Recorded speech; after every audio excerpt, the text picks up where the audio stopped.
Hello, welcome to the Nintendo Bros podcast. This is Pete. And this is Derek. And today we've got some non-Nintendo things to discuss, don't we, Derek? As usual. As usual. I mean, half of our time we don't talk about Nintendo. It's been a kind of a non-Nintendo year, I'd say, in terms of game releases. I agree. I think we're just kind of waiting for the fallout of Switch 2 stuff. Exactly, which will probably be later this year. I know you're going to get Paper Mario. I guess we'll talk about that next time. But neither of us got Princess Peach. I don't think either of us are going to grab Luigi's Mansion 2. No. And that's kind of all we know about for the whole year. Yeah. But we're going to talk about Microsoft Xbox today. And, you know, I know this news happened a little bit ago, but we never actually discussed on the podcast just about Xbox closing so many studios. So they closed Arkane Austin, they closed Tango Gameworks, they closed AlphaDog Games, which is like a mobile studio, and they closed Roundhouse Games. I don't know if you know what Roundhouse Games is, Derek, do you? I don't. So it was a team called, what was it called?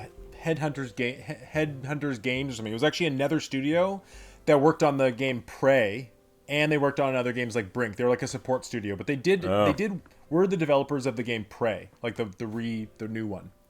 Oh, I thought that was Arkane. No, I guess they were a support studio. So they were closed down, I guess. And then they reformed as another team called Roundhouse Games. No one knew what they were working on, but they were closed. So that's the story there. And yeah, this news didn't really go so well. No one was it was called Human Head Studios, if you look them up. Okay. And yeah, they worked on Prey, they worked on Brink, they worked on a game called Defiance, and they worked on the Blair Witch game from the year 2000. Their most recent game was Rune 2. I don't know if you've played that. No, never heard of it. A lot of like smaller games, but really they were mostly a support studio. But anyways, they're closed, they're done. But I think the major ones were Arkane Austin and Tango Gameworks. For sure, I agree. I think especially Tango, just given their most recent output. Totally. And I mean, so they Tango Gameworks has made they haven't made a ton of games, but they made The Evil Within 2, Ghostwire Tokyo, and Hi-Fi Rush. Mm-hmm. And all their games are they also made a game called Hero Dice for mobile, but no one's ever heard of that. Hi-Fi Rush was watches like a bunch of Hero Dice. Yeah, there's like one guy that loves Hero Dice. Yeah. But Evil Within and Evil Within 2 are seen as like, you know, if you're talking about horror franchises, it's pretty much in the conversation with Resident Evil and Silent Hill and like, you know, the small list of horror games. Yeah, I would put like, I don't know if you played them. I played them both. I'd put them it as like maybe the fourth best franchise for horror games, if that makes sense. Wow, that's praise. I mean, I believe I played the first one and got about halfway, because they're on Game Pass, and I actually really enjoyed it. I think I just kind of fell off. It's like really, really intense, and it's not a very relaxing game to play. But it was just, you know, I should really play those games again because they are. You 100% should, especially now that the studio's closing. Yeah, I mean, I think the games will stay on Game Pass. I know, I just meant just more like part of history. Did you play Ghostwire Tokyo? I played maybe 2 hours of it. It just, like, it seemed like it's okay. It felt, this is a common criticism about this game, is the combat was just slow. Like, it just is kind of a slower game. Didn't do much for me as a first-person shooter either. Yeah, it's okay. Yeah. But still, I mean, I don't think the game was miserable. It wasn't like a Redfall. No, exactly. What did it get on 72, Metacritic? something like that. 72. Okay, but I mean, Hi-Fi Rush was like 89 Game of the Year awards, like the best Evil Xbox franchise. Evil Within 2 got an 86 even. Wow. Yeah. So I think, So what are your thoughts on this, Derek? Because obviously the gaming community and at large has seen this as a terrible, terrible thing they've done. Yeah, like I'm not sure if Microsoft really expected to get this kind of blowback for this, because I think they're looking at the numbers of sales and they're like, oh, these games aren't selling that well or aren't played that much, so who cares? Like, if we close them, there might be a vocal minority or whatever, but there won't be a big wave. But I think it's actually having a bigger ripple and kind of drawing them into the spotlight in a negative way more than they expected. Especially because Hi-Fi Rush, it just got ported over to the PS5. It did get amazing reviews. It was a passion project, and people were excited for the potential of The Evil Within 3. They've kind of had good games coming out, but I think Microsoft maybe looked at it and said, this studio makes quality games. They are skilled developers. But they're not. The games they're making aren't bringing us in more subscribers, and they're not bringing us in sales. So they might say half the team is being let go, and half the team might be shuffled around, for all I know, to the other studios, just to be like helping their core games that are actually big on sales. Like I think Microsoft might be moving to that kind of idea of what Activision Blizzard already was doing, where they scrap as all their middle projects and they're just going to those 5 or 6 blockbuster titles and just putting all their resources onto those. Yeah, I mean that to me sounds like a terrible strategy.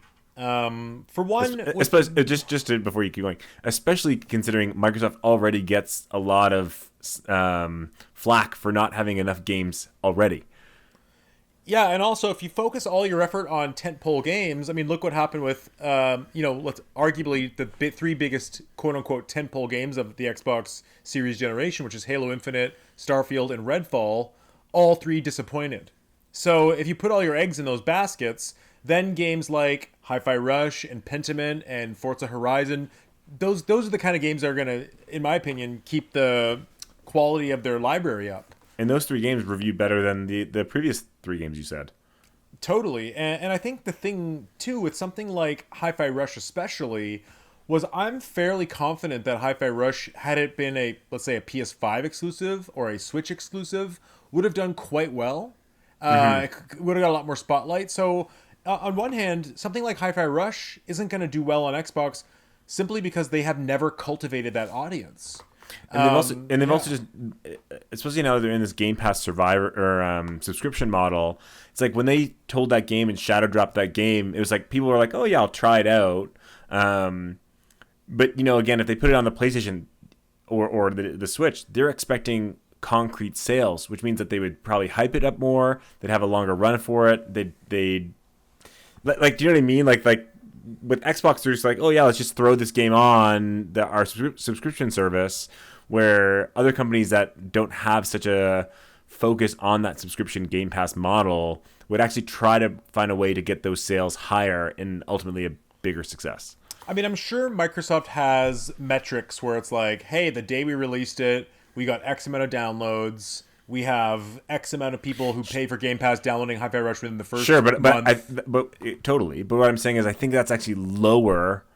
That number was lower than if they had just not had a subscription model and just sold it.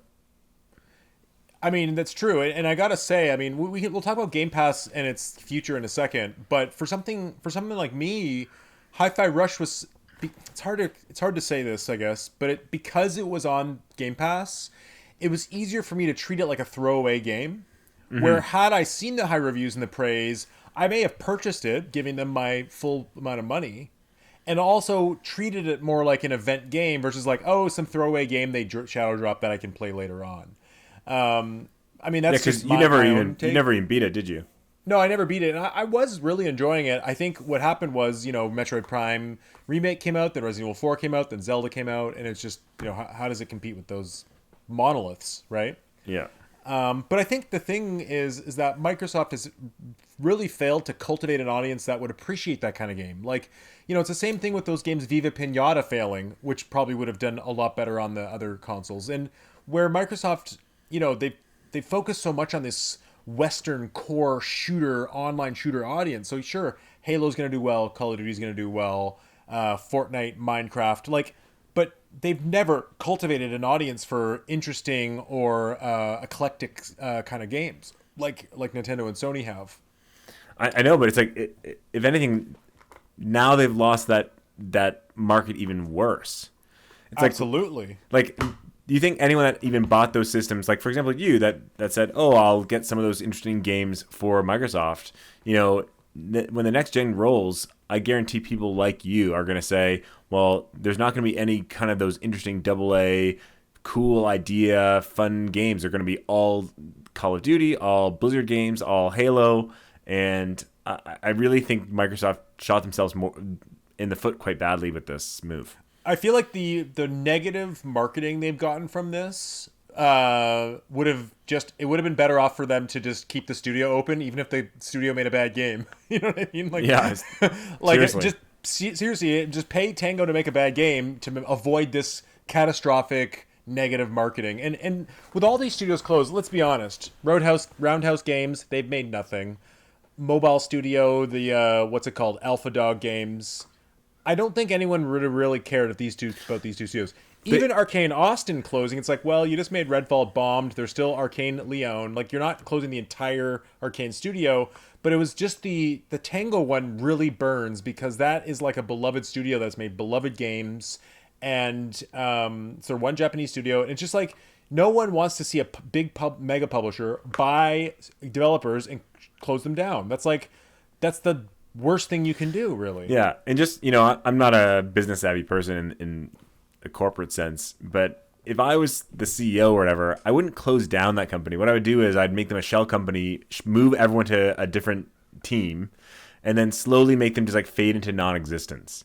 Like there are game developing companies where they used to have games and they're not gone. They just don't make games anymore because they're a support studio. And it's like you could almost have everyone support other games and fire people slowly and cut jobs or whatever, while still maintaining that Tango name, because they still have the IPs. They could still, let's say they wanted to do the Evil Within 3 or whatever, they could still do that. But why did they have to close Tango? They could have just had that name. Like think about like PlayStation. They have that this kind of like dynasty empire of collecting different companies, but they like really make them their own. They're like Sucker Punch makes these games and Naughty Dog makes these games, and they kind of highlight them all. And Tango was one of those kind of ships on the fleet of Microsoft, and instead of just keeping that name there so they could say, yeah, we have Tango that makes these games, and not actually have them do those anymore, they decided to close it down, where it's like, in my mind, keep the publicity positive, even if you are doing that internally and shuffling them around and cutting jobs. I mean, yeah, I don't know. I don't know if that's like how legal that is or how that really works. Yeah, I'm not a corporate person either. Yeah. Hey, you're gonna work for Tango, but like we're actually closing down the office, and you're gonna move to Austin, Texas, to work on a studio. Well, I'm not saying that. It's like kind of think of more like how sometimes retro games or a Monolith works on supporting other games in their own studio. It's like Tango doesn't need to be making their own game. If you think Tango games are flopping, don't have them make their own games, but have them support one of your other teams, even if from their own office. And then eventually, if it's still not working, slowly phase them out. And sure, because if you do that for, let's say, 3 or 4 years, all of a sudden you say, yeah, Tango hasn't made any games in a long time. And it would be less sting if they hadn't put out a game in 4 years. But they had just put out a highly reviewed game. Like, I mean, yeah. You need it. For me, for public optics, you should transition a company into obsolete nothingness. So everyone goes, yeah, I guess they haven't really made anything in a while or anything to show for it. Anyways, I don't know. Well, the other thing is that to be honest, why close them at all? They just made the highest reviewed Xbox game in a long time, and why not just there has to come a point with game publishers where a high quality game, even if it doesn't sell amazingly or make its money back, the reviews are good, the game was successful. So the publisher has to look at it and say, like, well, maybe it's not the game's quality that's the problem, or the studio's work that's the problem. Maybe it's the way we marketed. Maybe it's because we dropped it on Game Pass. Like, there's so many other factors in a game's sales, or like I said earlier, they didn't cultivate the audience. But I could see it as Microsoft looks at the statistics in the financial reports, and it says, no matter what games we put out, the subscriptions aren't increasing. So for us to maintain a profit or increasing profits in the Xbox division, we need to cut teams, because we've learned that more games doesn't equate to more subscriptions. So what they have is they still own the IPs. No one else can have those IPs, but they don't need that team to make those games. They don't even need to make the games themselves because they're not I'm sure they've looked at it and says having, Hi-Fi Rush or having the next game come out doesn't increase their sales, but it's screwed over their competition by not having those games on the other systems. And I'm sure, again, like, Microsoft is only looking at those tentpole games as those are the games that will get us subscriptions. So we need to focus our resources there because, again, I'm sure they have these metrics that they're watching that's saying there's no point of having small teams. It doesn't help us financially with this Game Pass subscription model. Sure, I just don't think at the very end of the day, if their goal is to release quality games from studios that can clearly deliver quality games, I don't think that's their goal. Well, I know, but it's like I agree that's not their goal, but I think it's a mistake. Is what I'm saying. And I think that if they had much more games like Hi-Fi Rush, like these kind of mid-tier AA high quality games, they would start to cultivate that audience and they would grow Game Pass. But when Hi-Fi Rush comes out and then Starfield disappoints and there's nothing for 6 months and PS5 has all these other big games coming out for it, of course it's not going to do well. Like I just think there's other to blame, put all this weight on Game Pass on a studio like Tango for Game Pass is the wrong way of thinking. When this studio is clearly capable of making a very high quality game that's well loved critically and by fans.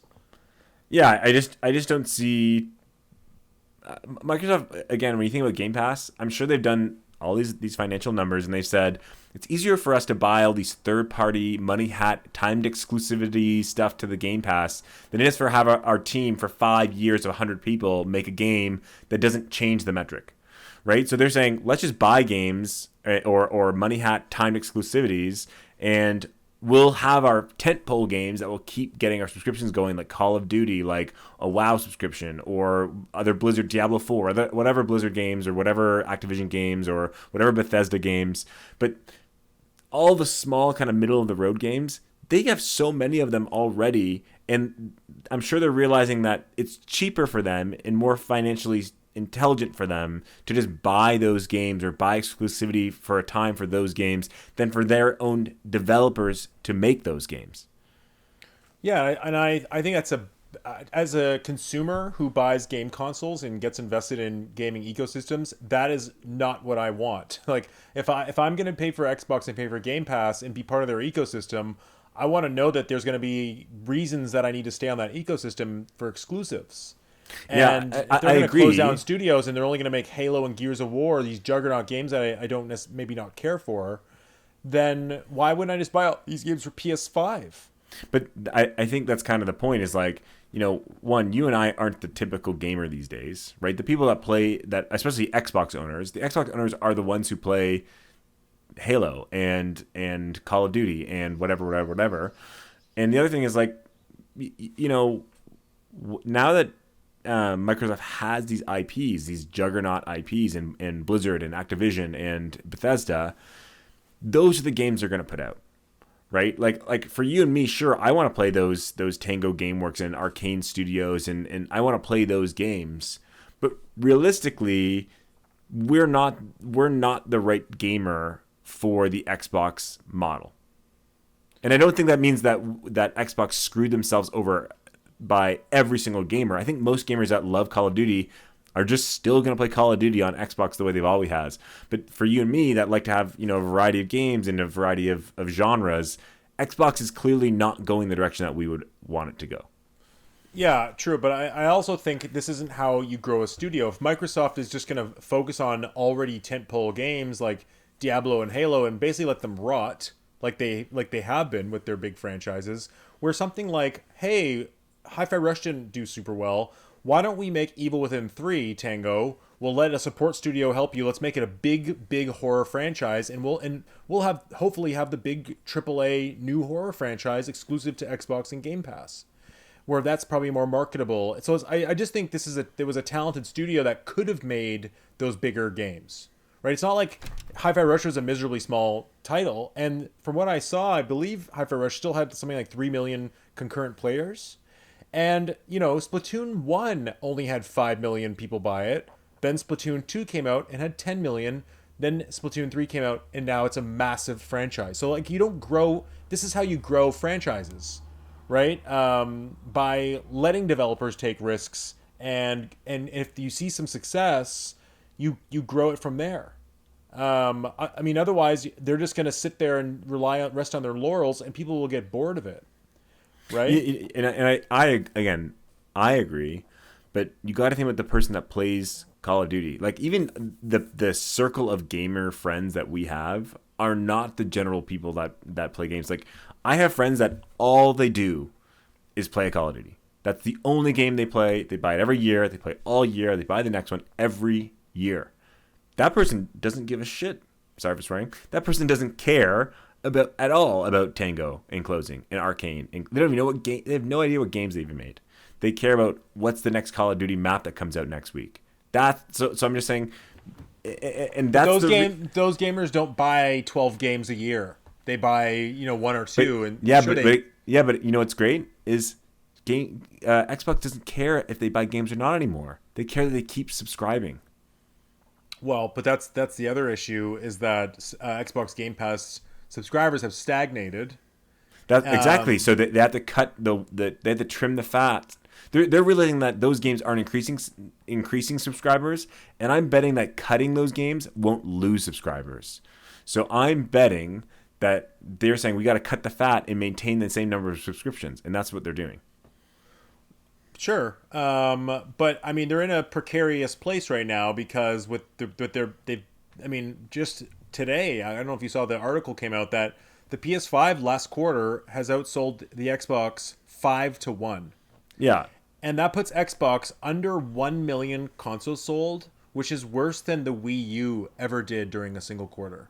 So it's safe to say that over the last few months, the general impression of Xbox is cratering. Let's call it totally. Cratering. I'm just playing devil's advocate, by the way. Like I fully agree with you, and I fully think Xbox is making terrible decisions. I'm just trying to give a perspective of why they might be doing these things. No, I understand the perspective. Like it makes sense. It's like, but the other thing is like Microsoft is $1 trillion company. They just had their best. They're doing super well. It's not like Microsoft is struggling and needs to start cutting jobs everywhere. Yeah. But it's just the other problem is that when they bought Bethesda years ago, you saw Phil Spencer coming on Twitter all the time talking about how he's gonna cultivate great games. Then they lay off 1,900 people. Then they close down 3 of their studios, and one of them with a really strong repertoire for games. So it's just bad PR and bad decision making all around. When Hi-Fi Rush is literally like, you will not find a list of the top 10 Xbox games or Xbox Series games. I guarantee Hi-Fi Rush will be on the top 10 of every one of those lists. I agree. What's even funnier is there's only probably 10 exclusive first-party games for the Microsoft or Xbox they're not Series exclusives anymore. Yeah, true. So I guess I'm going to transition to a different question because similar topic is, we've kind of discussed multiple times about on multiple podcasts about how Xbox and Microsoft is, facing quite a lot of challenges and making some bad decisions, and they haven't quite figured out what their path to success is, and frankly they're going in the wrong direction. And I'm curious if you think that whether Phil Spencer will continue in that role of helming Xbox and trying to keep it going down that path, or do you think the writing on the wall, like, dude, like Xbox is dying with you here, we need a big shift, and do you think he's going to be kind of reassigned?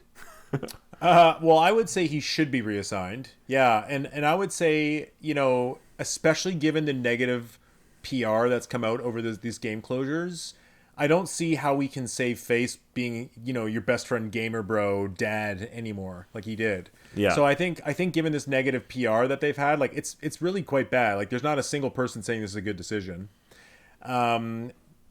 I really think like maybe they'll give them one last little leg here. Like they'll do their June showcase. They'll see how the holiday sales go.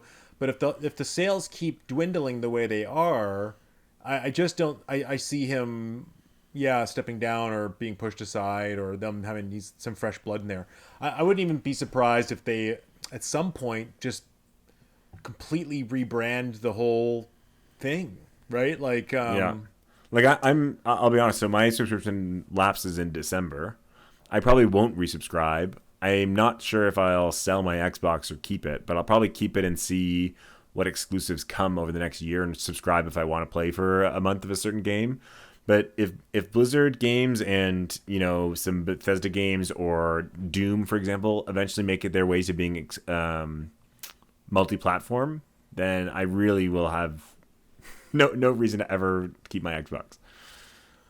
Like, yeah, I'm curious. Do you, like let me just add a follow up question. Like, do you think, you know, now that we've seen Hi-Fi Rush and I think Pentiment go to other hardware, and other Sea companies. of Thieves and Grounded. And yes. Do you think we will see like Indiana Jones or the new Doom that's rumored? Do you think we will see those hit other publishers or other developers? Especially now that we're kind of seeing, you know, Xbox is kind of transitioning to that third party position. Their hardware sales aren't doing well, and again, there's kind of that balance between hardware and software. You want your software to do well, and if your hardware is not doing well, you got to put it on other hardware so the software does do well.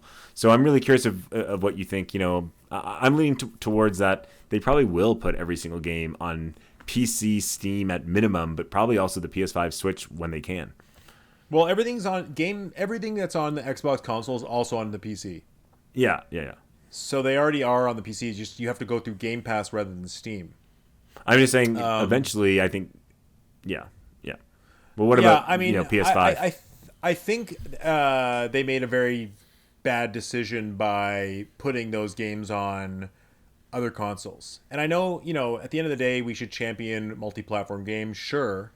But when it comes to building their own ecosystem and their own repertoire of games, the way like Nintendo and Sony both have very successfully over generations, when they put something like Hi-Fi Rush and Pentiment on PlayStation, games that aren't going to sell super well on that anyways, you know, why put those on there? And then, like, I'm telling you, even the most mainstream, like you said, Call of Duty gamers are saying things like, I literally had a friend say to me the other day, oh, I heard Xbox games are going to PlayStation. I heard Halo is going to be on PlayStation. And I had to kind of say, well, you know, that's not announced yet, but, you know, with what's going on. But it's like, that's how much this news has permeated the ecosystem, the sphere, let's call it. Yeah. So even though we had Minecraft and Ori, and it will inevitably have Call of Duty on multi-platforms systems, which I think that's a mistake. Like, they should have left Ori exclusive. I don't know why they ported it. Same with Cuphead. Like, these are Microsoft published games. I don't understand why they didn't. But I think that's what I was kind of saying is, you know, especially now with the Series X or the Series S and X, if sales of hardware aren't good, they need to sell their software to make those developers turn a profit. Well, right? That's where I'm betting Ori on the Switch sold unbelievably well. I don't think unbelievably well. It's no, I don't. 10 million I don't think units. I'm just saying for a port of an older game or whatever it was, like, I think it met expectations at least. Yeah, but it just creates it weakens their ecosystem. Yeah, but I think they have to do that because they're saying, man, no one's playing our games no one's buying it on Xbox, and the sales aren't enough to recoup the losses that we spent on promoting it and making it. They got to put it elsewhere. Well, it's a chicken and an egg situation, right? Where it's like, hey, had they not put Cuphead and Ori and Hi-Fi Rush on other consoles, now when I'm looking over at the Xbox ecosystem, you say, well, that's the only place you're going to play Cuphead and Ori and Hi-Fi Rush. So, but they've slowly been dripping these mid-tier games out. Their top-tier tentpole games are not delivering. Not really. Mm-hmm. They're not landing. They're not home runs. So I just think they needed their strategy's bad. You know what I mean? Like, yeah. And like Game Pass is a bad strategy too, because obviously the boxed sales you get from a game are really significant. And I mean, you look at the sales of Nintendo, and like Nintendo's made more money on Switch than any system ever they've made. Yeah, they had over $1 billion in software sales, right? Yeah, like they've had recent years have been higher sales for them than they had during the Wii and DS days. Yeah. So I think Sony has the right idea with PS Plus, where it's like, no, we are going to release our big tentpole games for sale, and then later on you can pay for our PS Plus which is equivalent price to Game Pass. And I think you pay for PS Plus, right? I played for the base version, which is required for online games. So I get a couple of free games a month or whatever, but I don't pay for the Elite or Premium or whatever they're called versions. That gets you the old retro games, right? That gives you like the PS2, PS3, PS4, and some of the older PS5 games. Oh, I see. Okay, so I have some friends that are on that system. Yeah. To me, that system makes a lot more sense because right now, Helldivers is like the 5th best selling Sony published game ever. Mm-hmm. Like they literally have a home run with Helldivers, and it's a half price game. It's not even like a big AAA game, but they're making money on that game. And then they still have subscribers. And at some point when I buy a PS5, probably later this year, maybe Helldivers will be on the PSN platform. Mm-hmm. And I'll still sign up. So I just don't think the day one Game Pass has served Microsoft in any way because, I think of what I'm paying for Game Pass. I'm paying so little. I have it till like the end of 2025, but I have paid less than the price of 3 games for Game Pass. So all the games I'm going to play, Indiana Jones, Hellblade, Ori, if I play an old Fallout game, any of those games, now I'm not really paying them as much money as I should or what they feel maybe those games deserve. It's true. And it was also is they shot themselves in the foot is, if you look at PlayStation, sure, I expect, whatever game's coming out for Ghost of Tsushima 2. I expect that game to eventually become free on PS Plus or PS Plus Premium or whatever, but yeah. I don't expect it to be day one. So when I want to play that game day one, I'm going to spend the money and own the game. But Xbox has now had several years of saying all their games are day one. So now there's no way they can say this next big game, it's not day one. They would get raked over the coals. Exactly. Like they can't say Indiana Jones, where it comes out in October, but we're actually putting on Game Pass next June. People will say, "What the hell are you talking about?" Well, I'll go and ask for a refund. I'll be like, "Well, you promised me this." Exactly. But it's par for the course in PlayStation, so no one even is bothered by it at all if that was the situation, right? Because that's just how it is. But like you said, it's killed for day one sales of every Xbox game. I mean, look how Nintendo's trained us, right? It's like, no, if you want to play, A Link to the Past for free, you're going to wait 15 years and pay us $10 again. and only if you keep paying every single month. Yeah, I meant like on the Wii channel when it came out in like 2007. Yeah. And then you're gonna pay for it there. You're gonna buy the remake on Game Boy Advance, and you're gonna pay the subscription service on Nintendo. Like they've really, Nintendo's made so many classic games. Different situation. It's tricky because I like Nintendo has such a pedigree of their games that they can say we're gonna get this many sales on day one. We can keep the price this. We don't have to discount it for a while. Sony has that kind of pedigree of first party studios in games as well. And I think Xbox over the past 4 generations of systems was building towards that. And now that they bought all these things, they actually have the chance in the power to do that. But I think they've now kind of done a complete 180 and isn't trying. And I think in other ways they've screwed themselves and they actually can't do it because of this whole Game Pass idea. Where if Game Pass never existed, let's say Game Pass was not a thing ever, and they just kept going the same way, they still bought Bethesda, they still bought Activision Blizzard, then everyone would go, damn, they have so many games that are coming out that are not free. They have to buy them. Hell, I'd buy Diablo 4 on Xbox if it was only on Xbox. I would buy whatever. Like I would have bought at least 10 Xbox Series X games by now.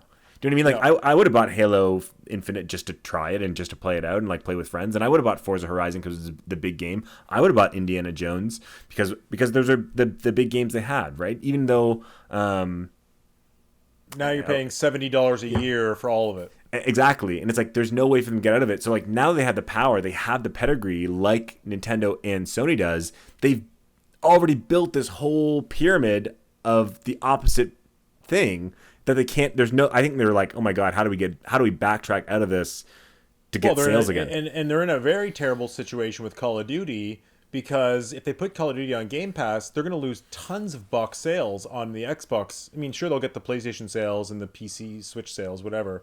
But if Call of Duty's on Game Pass, they're going to lose 10 million plus box sales on that game, and they're certainly not going to get 10 million new subscribers. Yeah, I mean, even if they did, though, it's a lot less money. It's a lot. It's just they're in a Yeah. precarious situation because Call of Duty, I think, would bolster the Game Pass a lot. Like a lot of my friends would say, "Oh my God, I can get every new Call of Duty day one on Game Pass." That could be a game changer, right? But that's a lot less money for them because if someone pays $80 a year or 90, whatever it ends up being after the discounts, like you're still not the buying a Call of Duty box every year is actually more money revenue for them than probably I wouldn't know exactly, but it's like you know what I mean. Like they're actually Yeah, losing yeah. money on this massive front loaded box sales. Like if let's just say they got 10 million new subscribers for Call of Duty being on Game Pass. If all of those 10 million subscribers played one other game instead of bought one other Xbox game, they've lost sales. Do you know what I mean? Yeah, Like if all those people bought Call of Duty and Perfect Dark and Gears of War 6, as opposed to subscribing and playing both those games, they'd be fine. But they didn't. Like they're now going to subscribe, so they're losing out on sales on not just Call of Duty, but every other game that player is going to play because of the subscription for Call of Duty. yeah, exactly. I mean, it's the problem with the streaming the world of media streaming is it's actually not very successful. I mean, Netflix has been successful because only after decades. Do you know what I mean? Like Netflix was not successful at the gate. They had a lot of money because Wall Street invested them. This is the problem with the modern tech industry. Even Uber falls into this, where they actually are profitable only because of their growing stock value. But they're not actually sustainable services. It's just that Uber Eats is so easy for people that millions and millions of people use it and sign up, but they're actually not making tons of money on the actual sale of the product. And same with Netflix, right? Like the Netflix at this point is turning a profit because they have 220 million subscribers. But the other streaming apps aren't turning a huge profit. It's actually hurt Disney. So and the problem with games is games are gargantuanly bigger than movies to make. Like you can make a movie for $20 million and have it be a successful, Bird Box phenomenon Netflix movie. You can't do that with games. Games are way more expensive. They cost in the hundreds of millions, and they're only getting more and more and more expensive. So I think the streaming model that Xbox has set up for themselves is not smart from a business perspective. Where I think Sony and Nintendo have been much smarter about it. But Derek, just a question here. Yeah.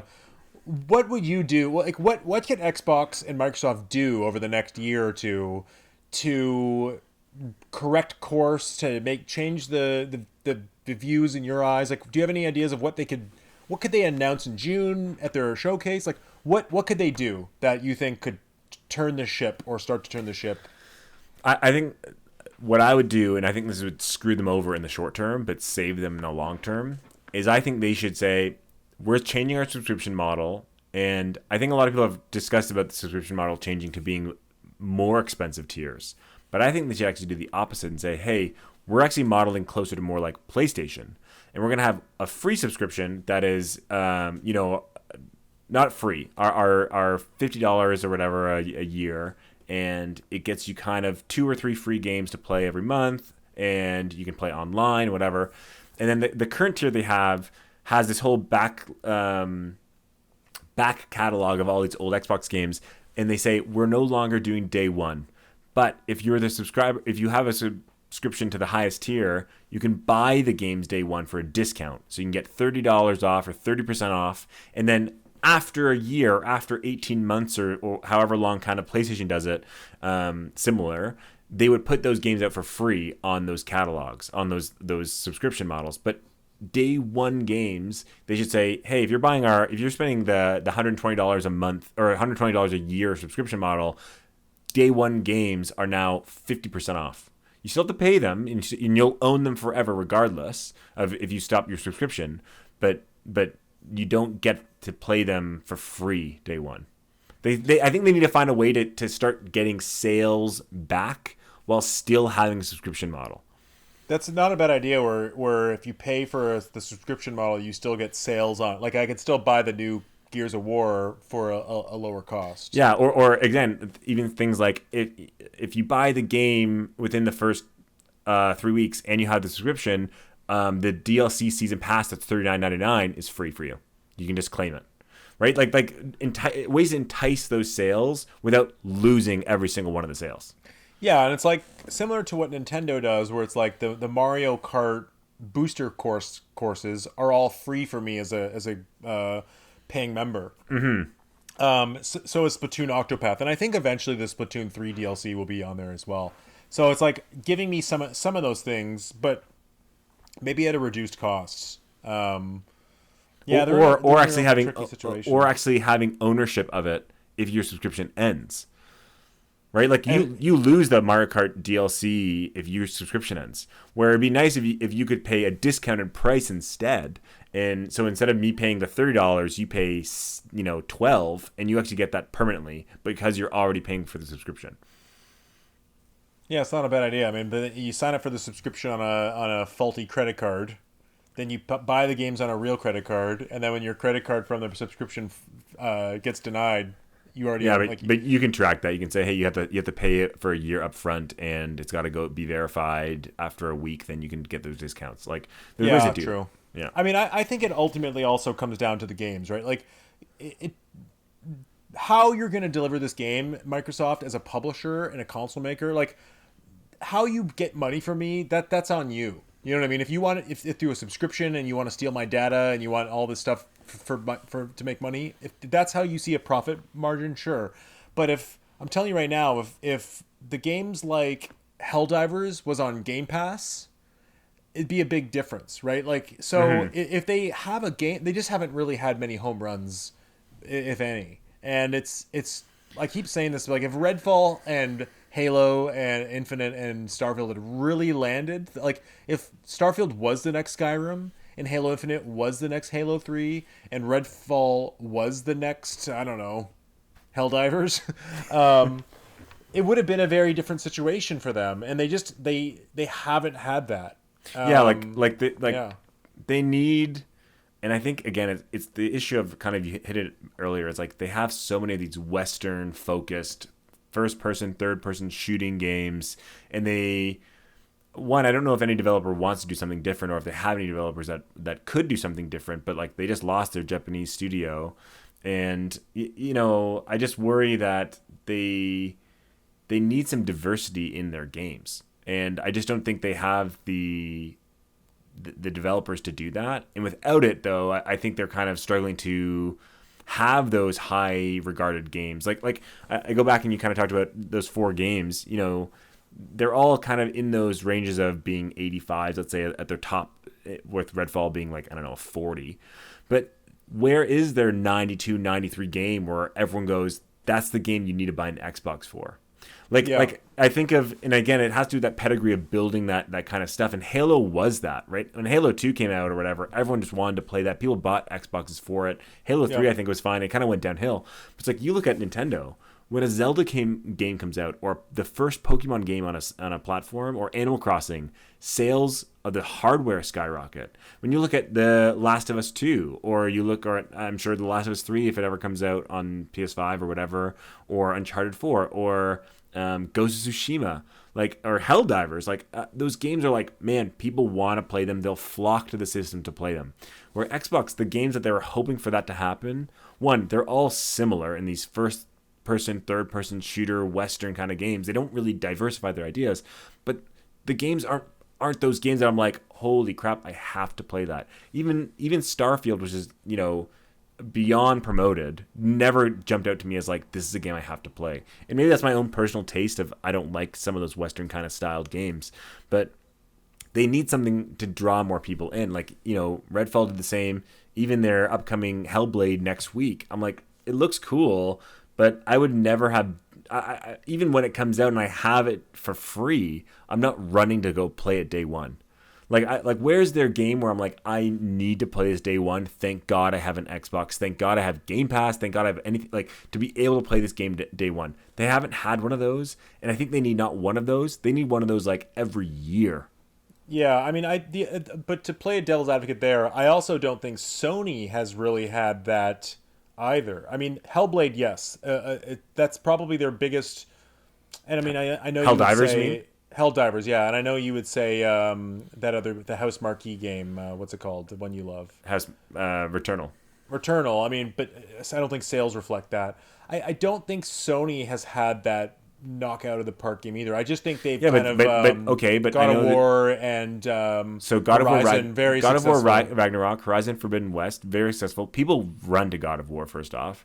Secondly, they also have games that are third party exclusives that people want to run to. Final Fantasy VII Rebirth. People buy that system just for that game. And I Yeah. agree. I don't think PlayStation is the exemplar at that about this that Nintendo is, but I still think Microsoft is so far behind either of the other two console makers when it comes to this game is only here and I need to play this game, so I need this console. Well, again, it's about having home runs, and they haven't had any home runs this entire generation. I would even say like a third party game on Switch, like Monster Hunter Rise, was a much bigger home run and hardware seller than anything Microsoft has had for Xbox. But I guess my point is that I think as technology advances, it's going to be harder and harder to hit those kind of cultural zeitgeist home runs, and it's actually something I'm even worried that Nintendo will fall into with the Switch too, where rather than making some new creative games or trying to make like an ARMS and like growing Splatoon and things like that, or reinventing Zelda, they'll just do like another Breath of the Wild style game. They'll do another Luigi's Mansion 4, another Animal Crossing, another Mario Kart. So I hope Nintendo doesn't fall into that pattern. But I will say is Nintendo One is an extreme traditionalist, and I've talked about this before, but their games have such pedigree and such I don't know the word iconicism. Like they're so iconic, and I think Nintendo's really smart about waiting almost too long before they release a sequel or a similar IP. Like Mario Kart has been around a long time, but Mario Kart 9 or 10 or whatever it's called, the next Mario Kart, people are going to be lining up to play that game because Mario Kart 8 has been around so long and it's so popular. So I'm not really worried about Nintendo in that sense at all. Like I think they have home run after home run after home run lined up. And, you say you worry about whether the future of gaming will actually have those home runs. I actually think they're getting more and more common. And I think Xbox just doesn't have any of them. Like there are a lot of third-party games that are like becoming hugely popular. Like Helldivers, for example, is one of these games. Like we just had one of these games where it's like that game is a home run. It is all over Twitter. It's all over Reddit. Yeah. It's memes everywhere. Like that game is huge, and there are games like that all the time that are happening. Yeah, that's true. That is one way to look at it. But anyways, Derek, before we move on from Microsoft, I just want to touch on this. They have a June 9th showcase. Oh, I didn't know the date. Okay, Yeah, so this is the big showcase. is that Sunday? That's a Sunday. I think so. That's actually not that far away. It's like 4 weeks away. It's like 3, I think. Yeah. So, do you have any soft predictions for this? Oh God. So I think we'll see more Indiana Jones. I don't know. We heard those rumors that go back and forth about Perfect Dark could go either way. I've heard that game's in a disastrous state, though. I don't think we'll see that. Yeah, but then if ever. So someone said that, but then the next person that said it said actually that wasn't true, and that's an old information. It's actually in quite a good state. I'd love to see Perfect Dark. Yeah. So there's rumors going both directions for that one. So that was kind of an interesting one. Fable again, maybe. And we'll see. They announced like 20 games last year. I mean, I can see follow-ups. I think we'll on a lot of see those. Dragon Age. We'll see Diablo 4, the DLC coming later. We'll see maybe some World of Warcraft kind of stuff. We'll see. Just trying to think of like some Bethesda stuff. Like, will we see Elder Scrolls? Will we see a new Doom? I don't think you see Elder Scrolls. Doom for sure. There's a lot of smoke around Doom right now. So for sure we're gonna see Doom. I think it's called Year 1 or Year 0. Okay. That will for sure be there. Xbox exclusive, do you think? I think for now. I think depending on how the next year and kind of plays out, they might move that to the PlayStation as well. But I think right now they won't mention anything else. I think we'll see those third-party games. Like I think they'll have grabbed a few decent third parties. They'll show. I'm betting that they'll be the ones that show Silksong. I just wonder if there's any big surprise this year, because also on their webpage where they talk about their June 9th showcase, they have all this stuff that's redacted. I don't know if you know about this. No. So they literally say immediately following the showcase, stay tuned for Redacted Direct and join us for a deeper look into the next installment of a beloved franchise.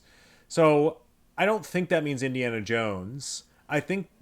What do you think that is? Do you think that's Perfect Dark? Doom? Could it be Gears of War potentially? Gears of War 6? Like, it sounds like they are going to actually give a deep dive into another game that's not announced. I think And I think Doom is coming this year, so I'm gonna put my bet on Doom. that'd be. I hope so bad it comes this year. That'd be awesome. Yeah. Otherwise, I don't know. As far as Xbox, when it comes to new announcements and like big exciting announcements, I don't really ever put my chips in that basket. It's like every year is just another bucket of CG trailers. Yeah, I think we might see CG trailers for like Perfect Dark, no gameplay. Like the one I think we could see gameplay for is like Oblivion. Or no, what's it called? What's that? You're thinking of the exact same game I'm thinking of. Avowed. I think we will see gameplay of like the 4 or 5 some of those games they've announced already, and then we'll see 1 or 2 kind of games like Doom, and then we'll see a couple of big third party timed exclusives or just promotion exclusive. But I don't think some big Game Pass I don't think drops I don't think we're gonna get anything big like, oh my god, Gears 6 is coming like this year. Oh, it's amazing. It'll be if anything, Gears 6, for example, it'll be a CG trailer with a release date that says 2025, and everyone will laugh and say that's at least 2026. Yeah, or if not, studio closure, game canceled. Yeah. Exactly. Okay, Derek. I just want to touch on also PlayStation and Nintendo. Like PlayStation has I think a rumored showcase coming up soon. I think this month. I think it's supposed to be like in the next 10 days. We've heard mixed things. Like we've heard, Sony has no big first party plans this year. We've heard that they do. What do you think? I hope they show. For me, the only thing I really hope that they showed is an awesome new Astro game, or a Jack and Daxter, or a Ratchet, like not Ratchet and Clank, Jack and Daxter. Like I want to see another kind of like platforming game from them. I would say you're not going to see Jack and Daxter. You won't see Sly Cooper. You won't see Ratchet and Clank. I think you will see probably some of the Wolverine game. I think you're going to see probably nothing for Naughty Dog. I think Ghost of Tsushima 2 is the biggest game that we'll see. And I think we'll see a pretty decent blowout of it. It could even be a holiday game, but I think it'll probably end up being 2025. Like March 2025 kind of thing. Yeah, or even later, honestly. Because it's not like Ghost of Tsushima 1 is that old of a game. I'd love to see what some of their other studios are working on, like what's Bend been up to. And, I could see there being I want to say like a DLC for God of War, but even that seems unlikely. I think the Astrobot game. That's what I've seen rumors of. Yeah, I would love to see Housemarque showing something new. But honestly, I think they're going to have Ghost of Tsushima 2, and then they're going to have some content for some other games. They might have one surprise of like they're going to show, like it could be like they're showing The Last of Us, and it's a trailer. A trailer, and it's like 2026. You know, because I could see them saying, the TV show's big. The next season's coming out in December. We want to keep making sure that people are aware that we're on the third one, so there's excitement. They probably have already storyboarded the third one to completion just for the TV show as well. So I wouldn't be surprised if we saw just a trailer for it, because they've been working on a lot of The Last of Us stuff for the factions, and I'm sure they're going to take some of that stuff. But that was canceled, though, wasn't it? I know, but at least take some of those assets or some of the things. I never got the impression that was a full studio game, though. That was like some portion of it before they canceled. Yeah, and I know that the Naughty Dog, I believe, is working on another game that's a different IP, like a brand new IP.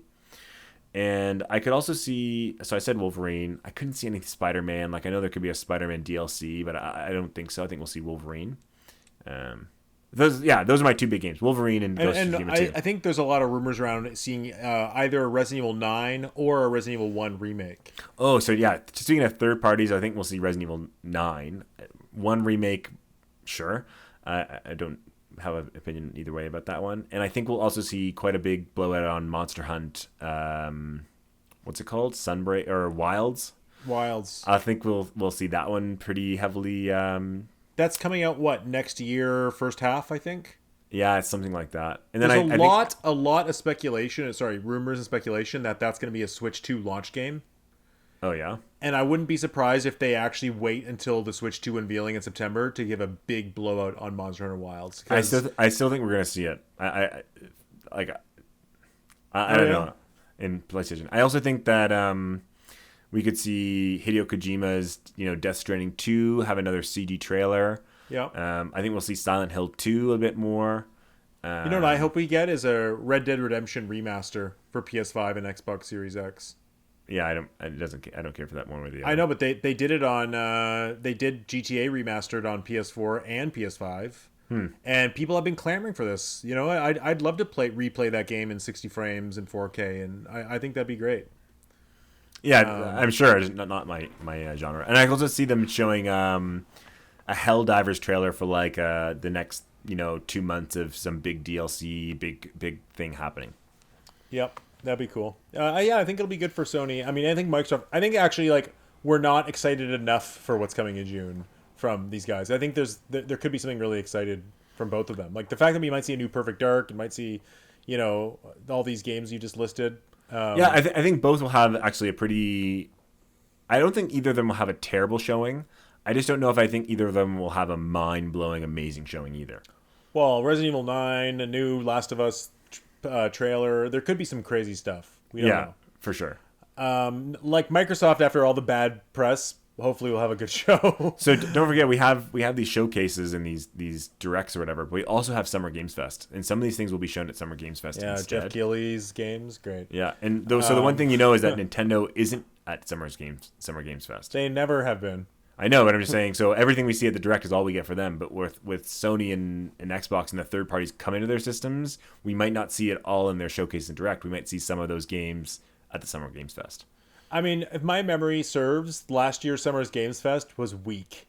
I think there's like maybe 2 announcements that were even moderately worthwhile. Yeah, I don't have much hope for that. But that's a good segue into Nintendo's June Direct, which is the president literally announced over Twitter. I took a few predictions here. Do you have any predictions, Derek, of what that will be? Why don't you go first and I'll compose my thoughts. Okay, well, I think it'll be one of the lamest of the directs. Just because I think they'll even there was a Nintendo Direct in, I believe, 2015. Where Reggie came out and even said, he's like, we are transitioning. I mean, Wii U was floundering at this point. 3DS was on its, last few years. And he said, we're in a transition period. And that's when they showed off, Skylanders with Donkey Kong. They showed off Mario Maker. I think they showed off Xenoblade Chronicles X, which had already been out in Japan. So they kind of showed off these games, and I think they showed off Devil's Third. Like, it was kind of an odd direct. But I think we'll get a similar vibe of like, hey, we are moving on from this generation. Like it's kind of like look how great the Switch has been. And I predict we will get a different colored Switch with a price drop. Finally, a price drop. I think they might even do like a big sale of being like, hey, these 20 Nintendo first-party games are going to be on sale for the next 6 months. And then I think we're going to get the predictions I made are the Fire Emblem remake. I think we'll get Yoshi's Woolly World remastered. No. I'm going to will it into existence. Hey, Good Feel's got to be working on something. And I think we'll get the Twilight Princess, the Wind Waker, either double pack or probably not a double pack. They'll probably be like full priced, one in August, one in October. And then I think we'll get Mario Baseball. I think that's a game people want, and Namco makes them. And I just think, Mario Baseball with not much. Does Camelot doesn't make that? No, that's one that's actually Namco makes. Oh, that's interesting. I wonder what Camelot's working on. Yeah, I don't know. I never played the Mario Baseball games, but I just know like they're beloved, and it's been the last one was in 2008, so it's been a while, and I think a little Mario representation this fall is needed. Yep. Maybe we'll get a DLC for Pikmin. Maybe we'll get a DLC for Mario Wonder. Okay, so here's my predictions. Okay. I like yours. Well, let me say Yoshi Woolly World. Yoshi Woolly World. Oh, for sure. So I think we'll see a strong indie presence, and I think that's because they'll find strong indie games that they'll want to show, because indie games can be on both platforms. They'll be on Switch 1 and Switch 2, and they want to be able to show those games off and say, look, these are amazing games that aren't Nintendo, but they're still coming. because they can't really show a Switch 2 game with Switch 2 graphics and say it's for the Switch 1, right? That doesn't make any sense. Well, that's why I listed the games I did. Like, I know. 1080p Yoshi was a Woolly World. But I'm saying I don't think they'll have as much as you just said. You always do this, and well, Derek, just realize the only new games I just said are Mario Baseball and a Fire Emblem remake. I know, but you still always name like 7 Nintendo games coming in the second half of the year, and like there's never 7 first-party Nintendo games. I didn't even list one, Metroid Prime 4, Donkey Kong. Like, there's a lot of other things that could be existing. Of course. Like, I think I would say my most excited and realistic guess would be Metroid Prime 2 remastered, and I don't think there's anything bigger than that. I think Pikmin 4 DLC is a great idea, and I think that's very possible. Mario Wonder, I don't think that game will get DLC. Agreed. But I think Pikmin 4 is a great one. I still go back to that indies. Like, I think we could see Chucklefish's new game, maybe Silksong shown, maybe there's some Square Enix smaller titles. I could see. So you think they'll have no like Nintendo won't announce any? I mean, of course, some of the things I announced, I predicted were remakes or remasters. So I could see them announcing one final thing, maybe, that's actually not just a Switch 1 game, but it's coming out in 2025, like a Donkey Kong game. Or they give a little teaser that Mario's... They could even have a thing where it's like, you just see Mario run across the screen, and it says, Mario's coming 2025. No, they already said that's not happening. I know, but so I don't think any of those things are happening. I'm just saying I don't think there's very much left. I think Fire Emblem Genealogy of the Holy War, the 4 remake or whatever, I think that's a very good guess. But again, I wouldn't put money on anything beyond Metroid Prime 2 Remastered. I do think one thing I would say is I think there's a better chance of having another Mario Party than there is to have a Mario Baseball. I could see them bringing out another Mario Party, Superstars 2 or Super Mario Party 2, whatever it is, and they bring back, another collection of 100 older games or 100 older mini games. I don't think we're gonna get much more than that. I really don't think. I think games. I think games like Twilight Princess, The Wind Waker, and Yoshi's Woolly World are actually the perfect games to release at this point in the Switch's life. You're right. I just don't think they're gonna show as many games you just said. They know that they can't put 6 games out in the second half of the year. They just won't. But they've announced nothing. So they could literally announce what I just said, and that's one game for. That's like literally out of what I just announced. They can have one game in September, one in October, one in November, one in January. Yeah, but I don't think it'll be that. I think it'll be Holy War, Fire Emblem, a couple indies, DLC, one, maybe 2 other first-party games, like I was talking about, Metroid Prime, and then maybe a teaser, which I agree they probably will not do a teaser. But I really just don't think they're going to have as big of a lineup as you think. I don't deny that there's a very good chance they'll have a port or a remake, like an HD.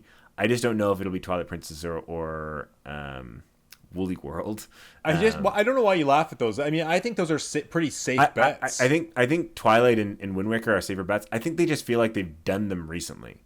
Like I just don't know if they're gonna say let's port them again. I don't know. Like, I'm not saying it's off the table. Woolly World I think is 100% off the table. I think you just willed this into existence without any idea of. Like, well, the truth is that other than Xenoblade Chronicles X, Nintendo World, and Star Fox Zero, the Twilight Princess, The Wind Waker, and Yoshi's Woolly World, the only Wii U games that haven't been brought over. So I just think they have it's so easy for them to remaster Wii U games on the Switch.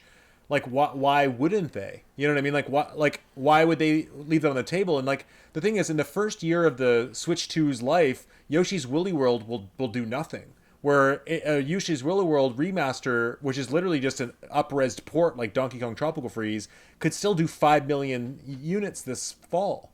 So I just think Metroid Prime 2, that's like the Shadow Drop sells 1 million copies kind of game. Fire Emblem is a niche audience. Like the thing with Yoshi and the Zelda twins there is that those games actually sell units. So I think Fire Emblem is not a niche franchise anymore. Just so you know. Well, it's a 3 million seller tops. I think Engage sold 3 million. How much did Yoshi's Woolly World sell? Well, it was on Wii U, and I think it still sold about 3 million. So. Oh, that's interesting. I didn't know that. I mean, I'm just pulling numbers out of my ass here. I don't know if any of this is true. I just don't see Nintendo going into this holiday being like, we got nothing. You know I think again, the only one that I could see is even more realistic than those is Metroid Prime 4. Yeah, and I will say at this juncture, considering where the Switch 2 is expected for this year, considering we're hoping to see Switch 2 early next year, and they've already kind of soft announced it, I think if we saw anything like a brand new Donkey Kong or a brand new what's it called? Mario. A brand new Mario or Metroid Prime 4 or even like, a Sakurai game of some kind. I don't know, a Xenoblade Chronicles 2 remake even. I want all that on Switch 2. I want all of it in 4K. I think they're better off having a really powerful first year for Switch 2 with all these games ready than we are seeing it at the very, very tail end of the Switch's life. That's what I'm saying. That's why I think it'll be a very light and weak year. I don't think, and that's why I announced. You think there's ports, yeah.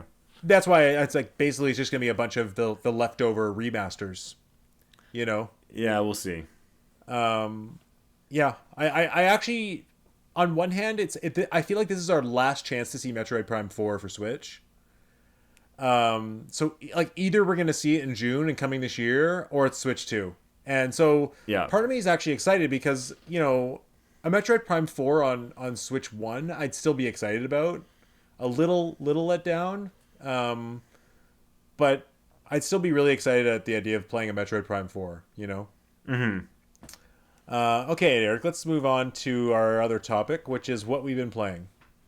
All right, you go first. Well, we played a bunch of the finals last night together. But yeah, I've been playing that. I mean, it's just, I think I talked about it last time. Now you've actually experienced it. I find it fun. I mean, I think it's the one game Adrian really plays on the Xbox, so it's like easy for me to play with him, and he's like down to play a lot. As you could tell, it's a little janky and rough around the edges, but yeah, it's janky and rough. But I do find it has a good feel to actually play. Like it doesn't feel like those games that feel like you're moving through mud. Like it just feels nice to play. Definitely janky. I enjoy my time with it. Would I ever play it without you? Never. Yeah, I would never turn it on by myself. Yeah. I only really play as like a social game, but I find that platforms mode playing with you and Adrian was one of the maybe the most fun I've had on Xbox. Maybe the most fun I played on all of Xbox. But we also played Diablo 4, and you know what? I gotta say, I'm getting sort of into this idea of playing games online, and I kind of like it. I wish I had more friends who like played games other than Call of Duty. Yeah, if you had Helldivers, it'd be awesome. Yeah, I'm playing. By the way, I'm gonna get a PS5. I just gotta wait. I just am not gonna buy before the PS5 Pro. Because I know the moment that gets announced, I'm going to go on Kijiji or Facebook Marketplace. I'm going to find it for $200. That's my plan. Good luck. The trade-in value alone will be more than that. So good luck. but yeah, like I Helldivers is a good example. But I've been playing a lot of online games with our friends Neil and Andy. And we've been playing like Ghost of Tsushima's Legends. We're going to play Tunic, even though it's not multiplayer, just play it separately. We're going to play Strangers of Paradise Final Fantasy.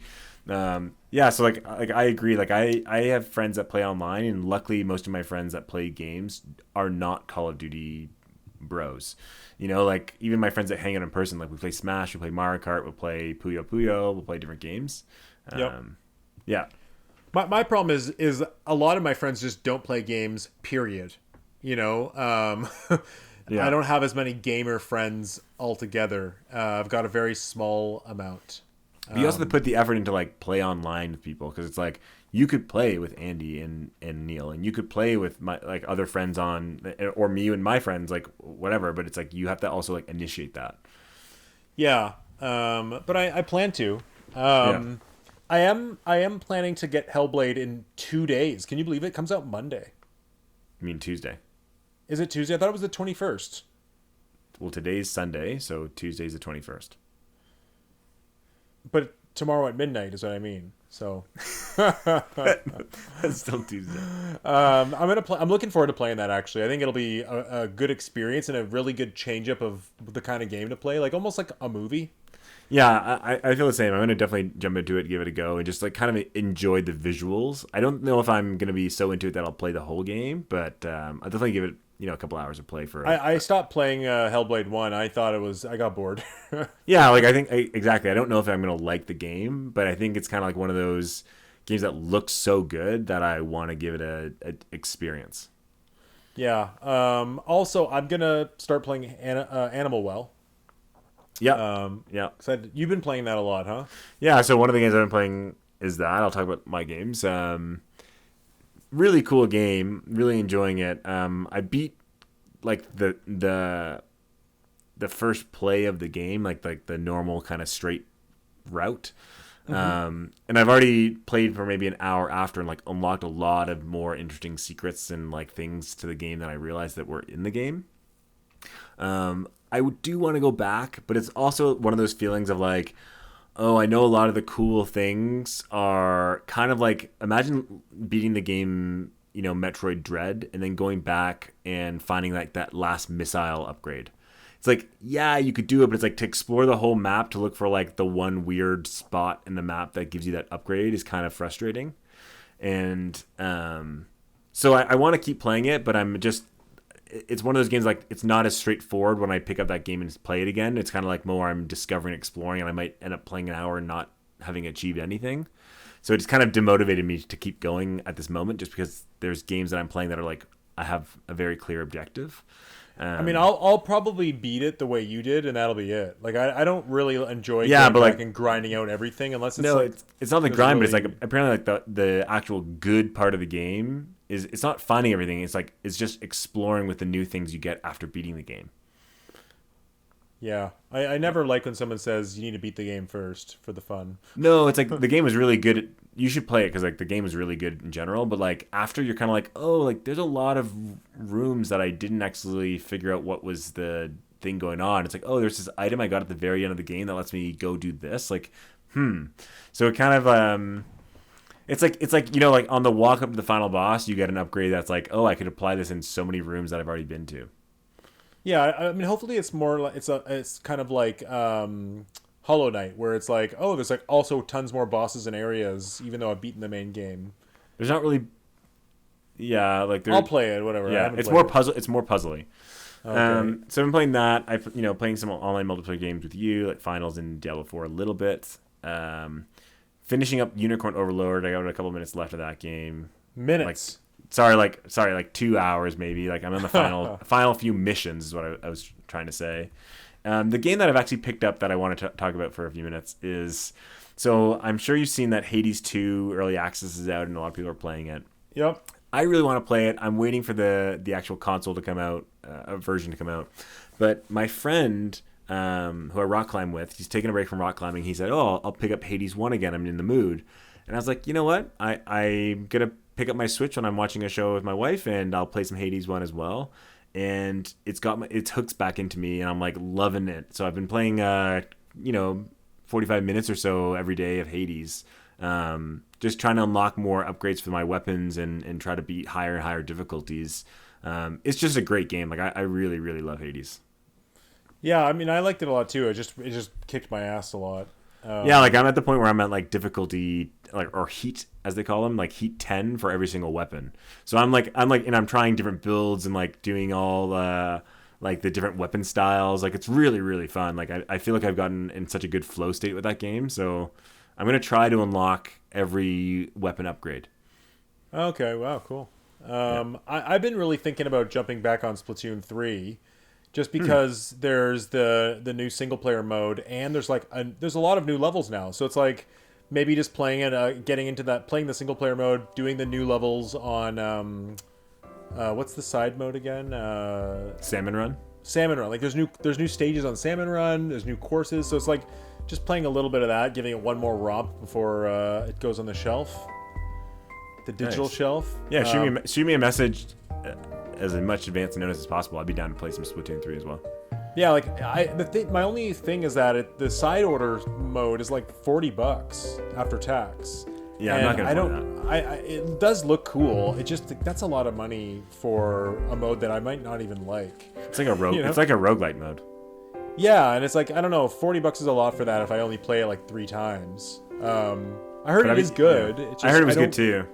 I just don't care about the first part of the, like, you have to buy both waves, you can't just get the second wave. Oh. And the first wave is like a dumb new hub world and some like items and clothes that I don't care about. So it's like, I don't know. I just love the feel of that game. It's great. Great game. Yeah. Yeah, let me know. Okay, Derek. Well, are there any other topics you want to discuss? That's right now, but I guess, in a couple weeks we'll be entering pseudo E3 era, so I think we'll have some good directs or good Nintendo Bros podcasts coming up about with some big news, hopefully. Yeah, I mean, maybe the next time we chat will maybe be after the Sony showcase, but before the Microsoft and Nintendo, so we can talk about the Sony and make predictions at the same time. I think that's a great idea. Yeah, I'm excited. All right. The next month is always exciting. Yeah, totally. Gaming season is upon us. Yeah. All right, Derek. Well, that's it. This is Nintendo Bros Pete signing out. And this is Derek. See you later.